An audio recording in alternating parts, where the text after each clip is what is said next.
These people are being crushed. And we're sitting here with the same kind of rhetoric.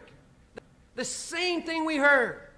I hate to hear an administration and a Secretary of State refusing to act on a morally abhorrent point. I hate to hear this country. I'm ashamed that this country puts out a policy like this. Leadership that is courageous enough and principled enough to counter intolerance, racism and discrimination in all its forms.